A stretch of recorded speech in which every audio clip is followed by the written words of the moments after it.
2년 전에 일어난 일입니다. 2023년도 오늘 우리 청년공동체 목장 모임할 때 아이스 브레이킹 할 그러한 우리 아티클로 나누려고 했는데 먼저 여러분과 함께 나눕니다. 2023년 2월 미국의 켄터키 주에 있는 에즈베리 대학교에서 놀라운 일이 일어났습니다. 아주 평범한 신학교였는데 수요일마다 일주일에 한 번씩 체프를 드렸습니다. 우리 교회가 수요일 기도일 하는 것처럼 말이죠. 오전 10시에 체프를 드리고 그리고 기독교 대학에서 갖는 것처럼 학생들은 학기별로 그 체프 시간에 반드시 참석해야 했습니다. 그 체프에 참석하지 못하면 졸업을 할 수가 없었습니다. 하지만 그날 2월 8일은 평소와 달랐습니다.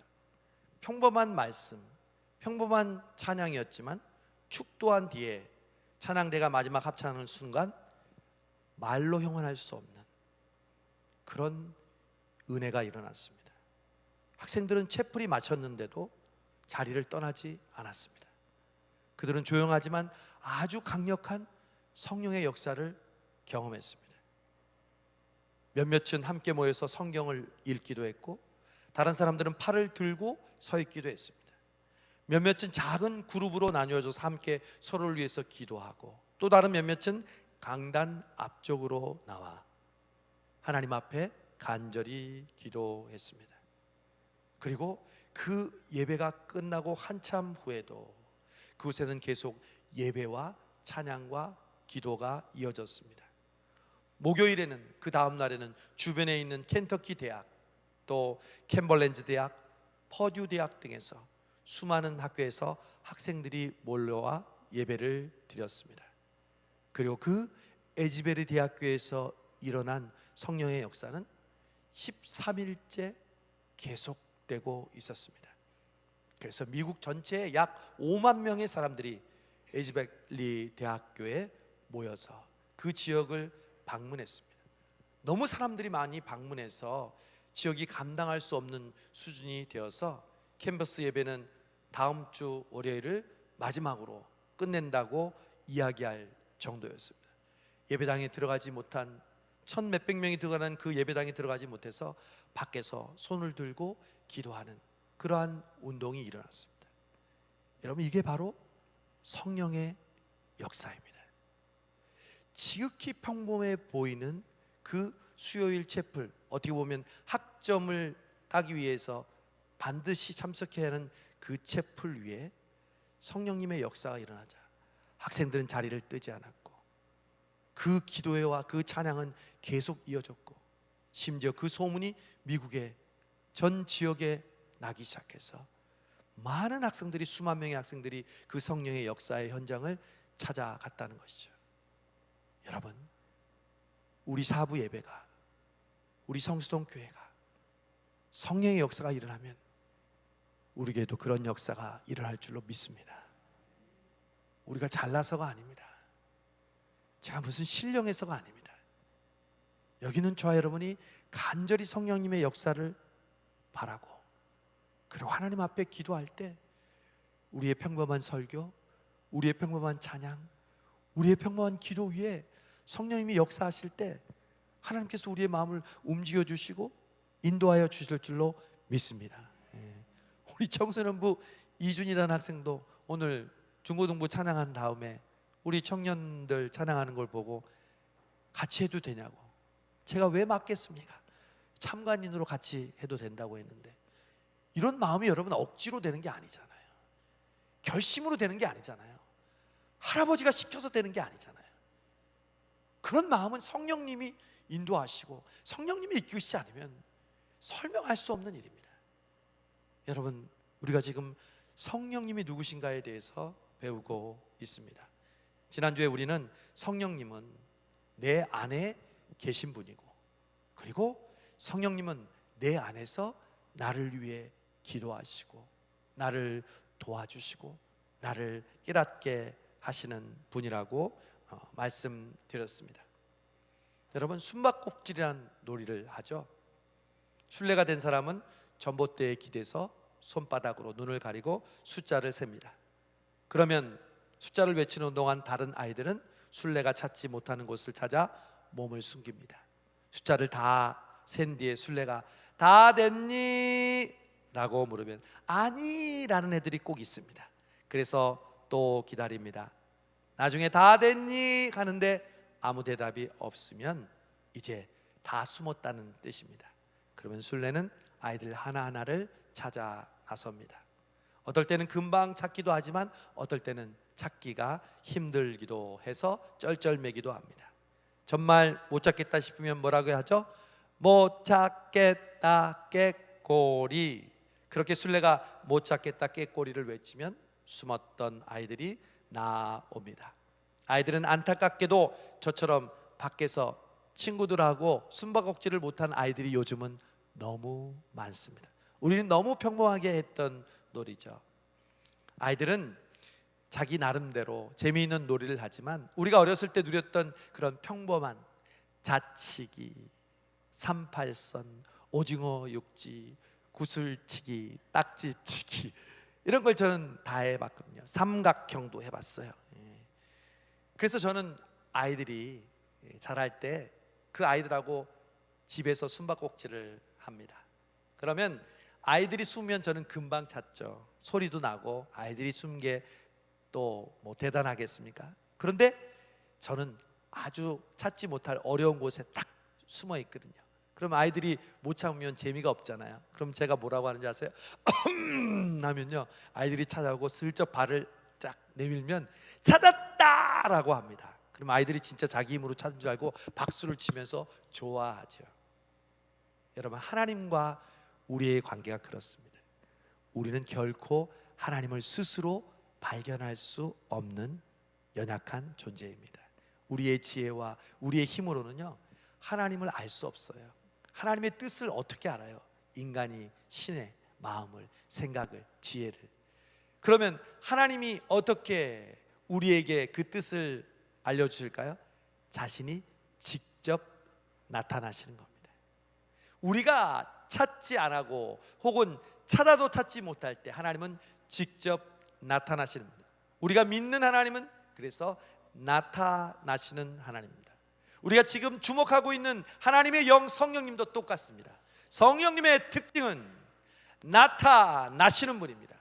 내가 구하지 않아도, 그리고 내가 구하여도 찾지 못할 그때 성령님은 우리에게 나타나시고 내가 여기 있다, 나를 만나라, 헛기침을 하시고 손을 발을 내미셔서 그 발에 걸려 넘어지다가 아하, 이분이 성령 하나님이시구나 깨닫게 하시는 분이 바로 저와 여러분 안에 있는 성령님이시라는 겁니다. 다른 종교는요 신을 찾아가서 고행을 해야 만날 수 있어요. 그래서 더 절하고 더 자기 자신을 고행해서 신을 만난다면 기독교는 정반대입니다. 하나님이 직접 우리를 찾아오십니다. 오죽했으면 예수님의 몸을, 인간의 몸을 통해서 예수님이, 하나님이 우리를 향해서 나타나시고 찾아와 주셨겠습니까? 여러분, 하나님이 인간이 되어 오신 분이 어떻게 성령님으로 우리에게 나타나시지 않겠습니까? 성령님은 우리에게 언제든 나타나십니다. 우리가 모를 뿐이고 마음이 강팍해서 그것을 느끼지 못할 뿐이지, 오늘도 이 시간에 찬양할 때, 기도할 때, 말씀 들을 때 성령님은 나타나시고 또 나타나시는 분입니다. 그러므로 여러분이 구하기 전에, 찾기 전에 먼저 나타나시는 그 성령님을 만나시는 여러분 되시기를 바랍니다. 성령님은 지금도 우리에게 나타나시고 보여주시고 말씀하기를 간절히 원하시는 분입니다.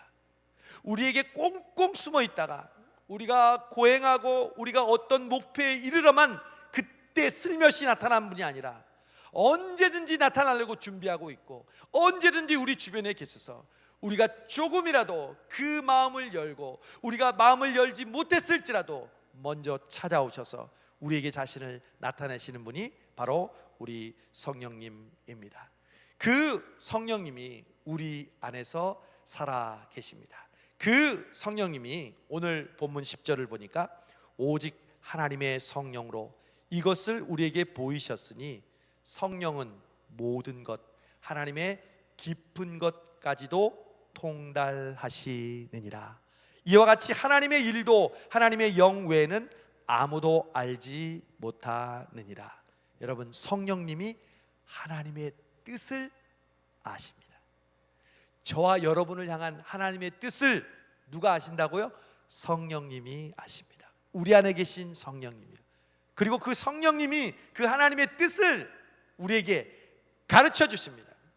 오늘 이 시간 하나님의 뜻은 이 예배의 자리로 나오는 게 하나님의 뜻인 줄로 믿습니다. 오늘 사부 예배에 이렇게 많이 나오셨어요. 그냥 제 눈에는 가득 찬 걸로 보입니다. 그게 하나님의 뜻이거든. 나를 이 예배의 자리로 앉아있게 하시고 은혜 받게 해주시고 말씀 듣게 해주시고, 그게 바로 하나님의 뜻인데 그 마음을 성령님께서 알게 해주셨다는 것입니다. 여러분, 하나님이 우리 수준으로 있는 분이 아니에요. 우리가 아는 수준으로 하나님이 존재한다면 그분은 하나님이 아니에요. 하나님은 우리의 생각보다 높고 우리의 지혜보다 우리의 경험보다 훨씬 뛰어나신 분이십니다. 여러분, 하나님이 능력 있는 분이라고 알고 있으면 내가 부자가 됩니까? 하나님이 의로우신 분인데도 왜 이 세상은 악이 득세하고 판을 치고 있습니까?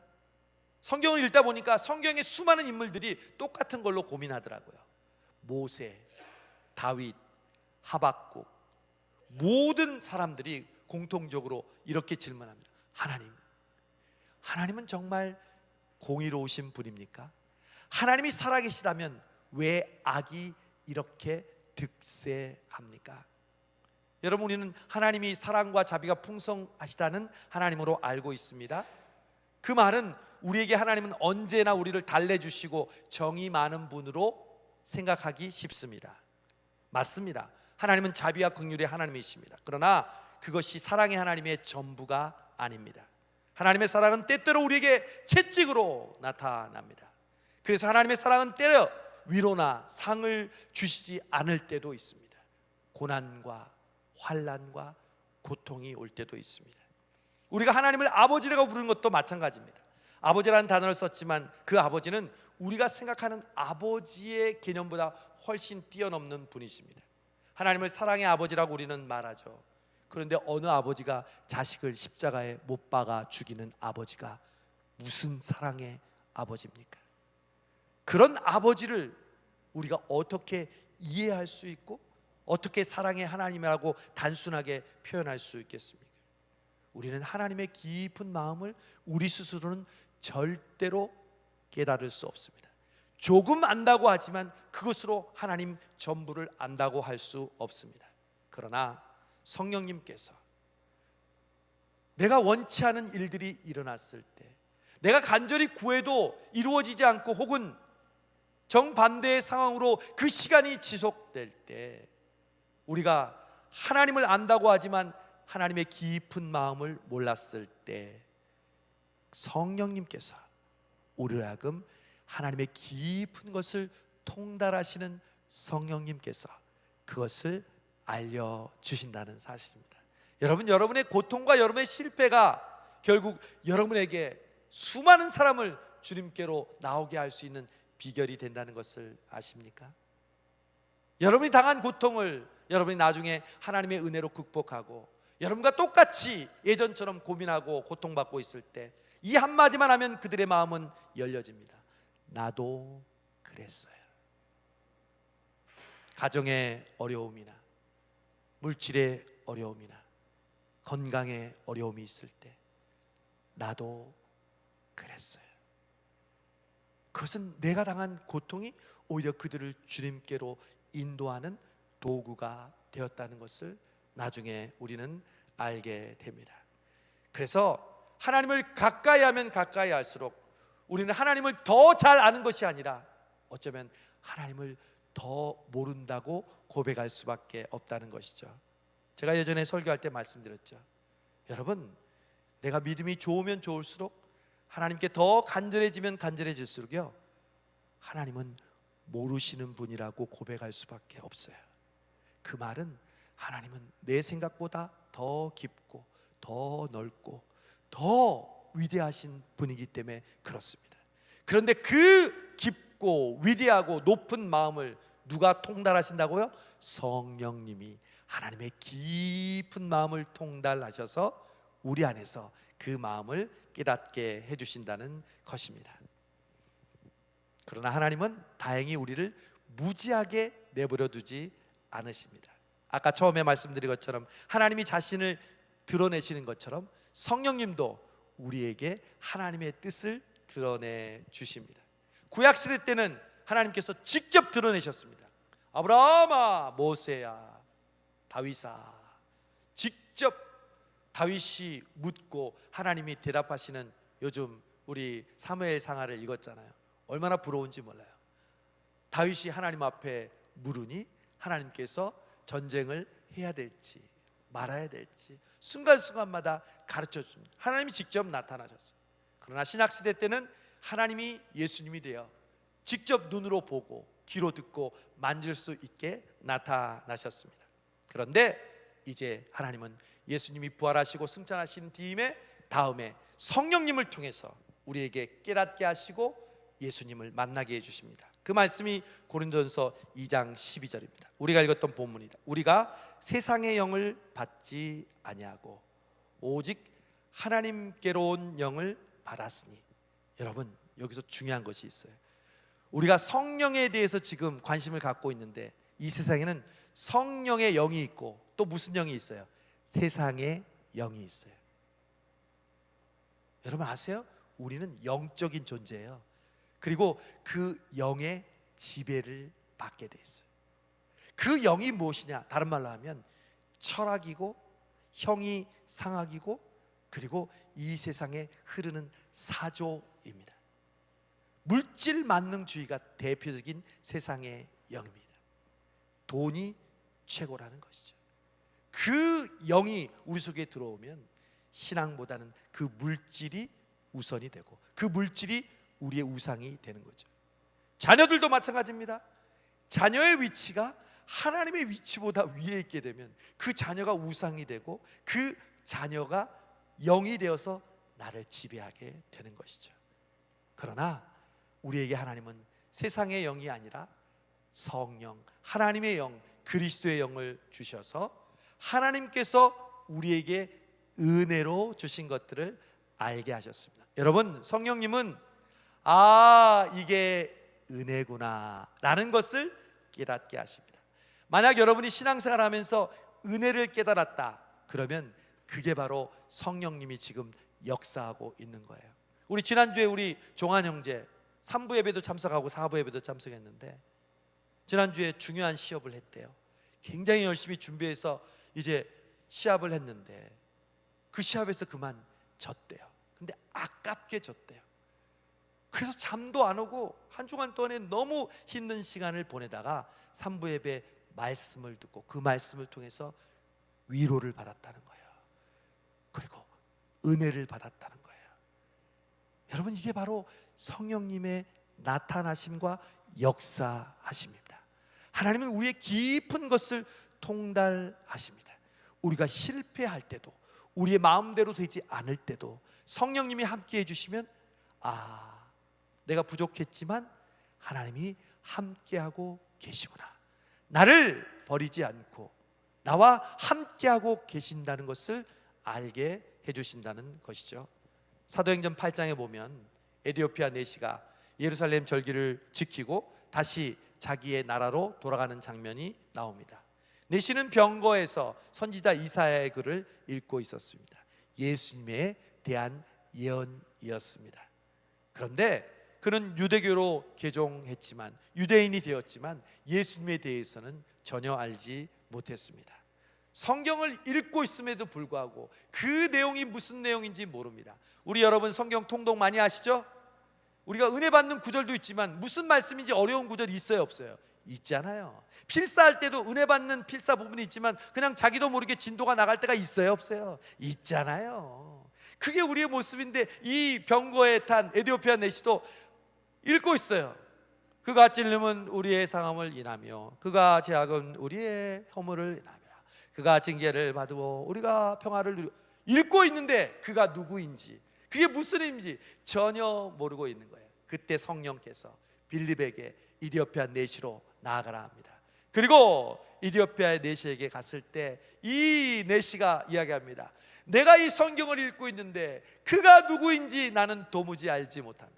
그때 빌립이 이분이 바로 예수 그리스도시고 예수님이 십자가에 죽으시고 고통받으시고 부활하셨다는 얘기를 했을 때 이 내시가 성령으로 인하여 말씀을 듣고 은혜를 받습니다.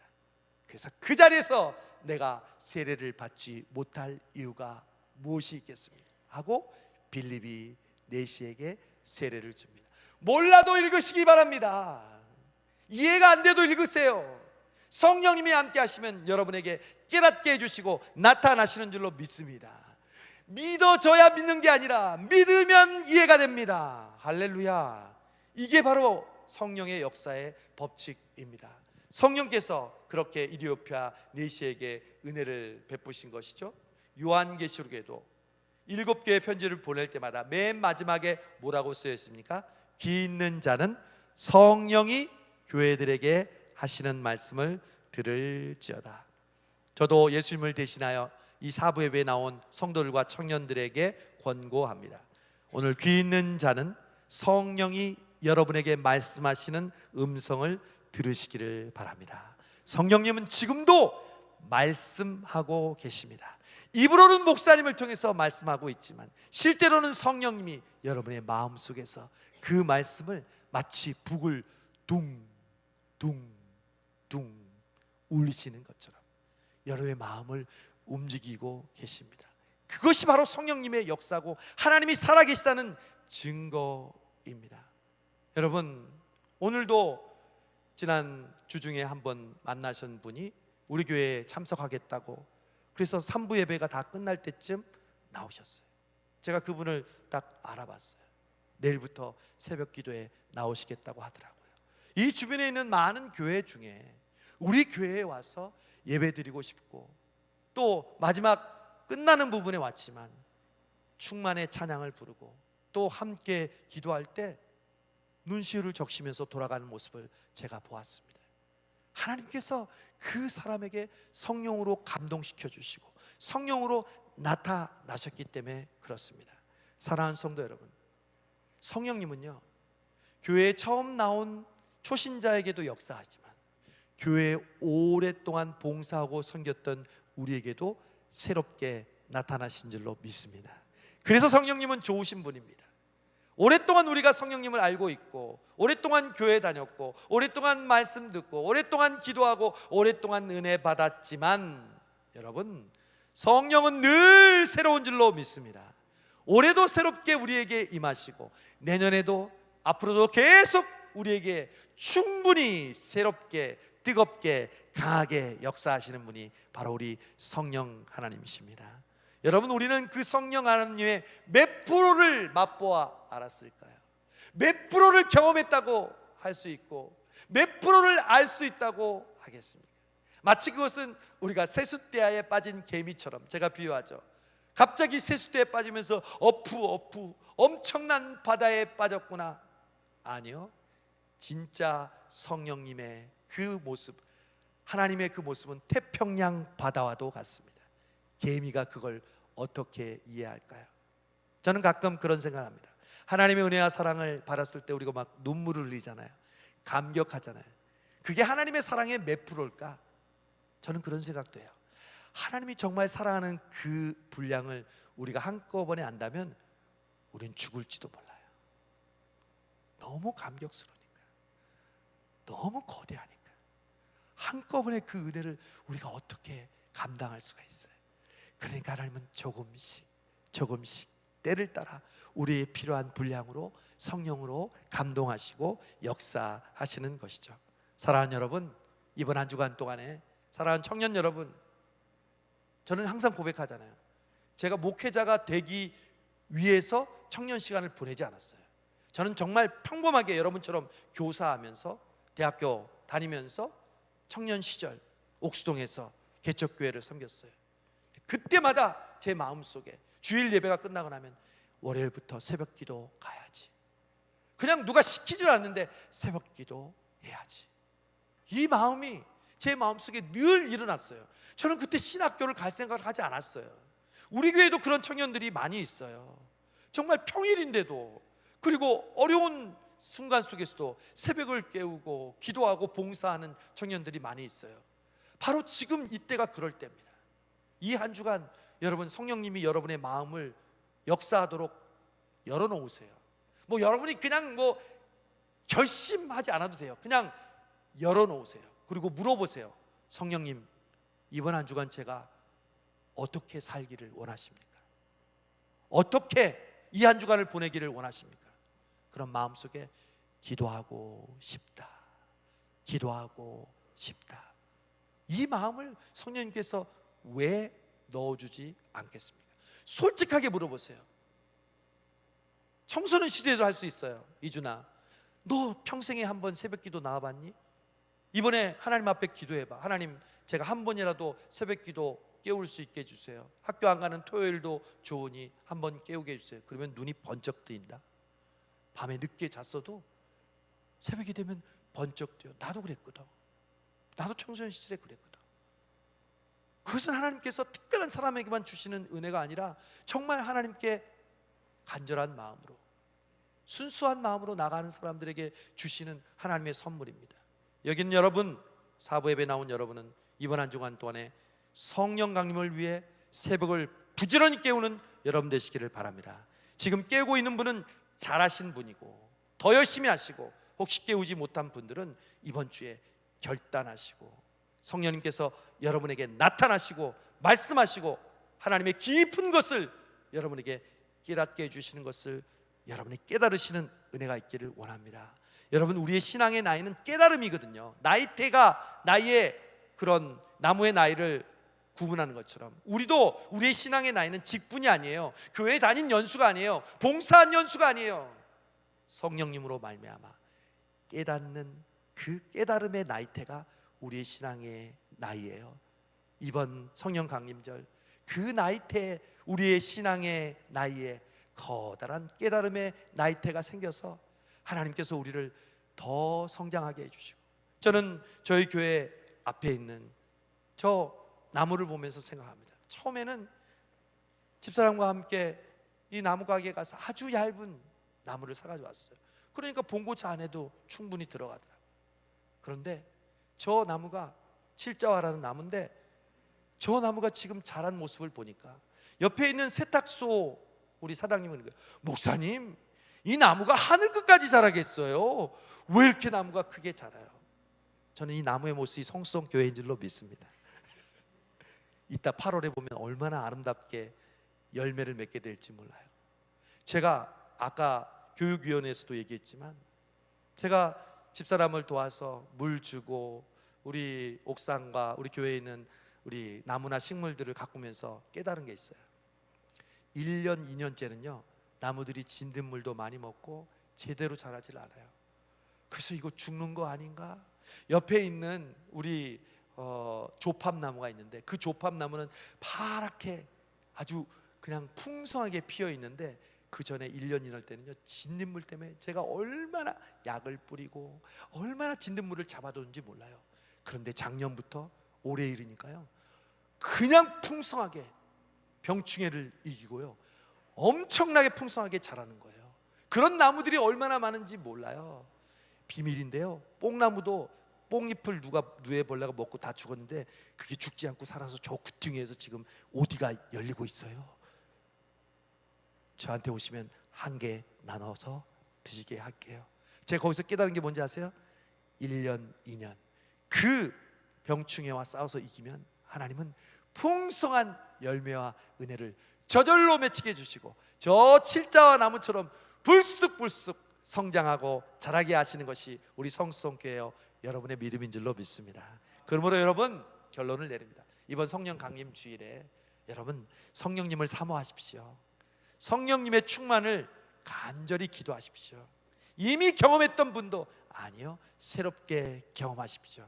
그럴 때 성령님께서 어떻게 역사하시는지는 이번 주 새벽 기도에서 말씀을 들으시고 오늘 이 사배 예배를 통해서 다시 한번 우리 안에서 역사하시고 통달하시고 우리에게 나타나시는 성령님과 동행하시는 여러분 되시기를 주님의 이름으로 축복합니다. 성령 하나님 감사합니다. 예수님 부활하시고 승천하셔서 우리에게 성령을 선물로 주시겠다고 약속하신 그 성령을 일주일 앞두고 있습니다. 이미 오늘 말씀하실 때 성령으로 나타나시고 감동하시고 성도들의 마음과 눈을 보니까 말씀 들을 때 벌써 성령님이 역사하고 있음을 저는 느낍니다. 성령 하나님, 여기는 한 심령 한 심령이 그들의 가정에서, 그들이 봉사하고 있는 현장에서, 교회에서 성령의 불씨가 되게 하여 주시옵소서.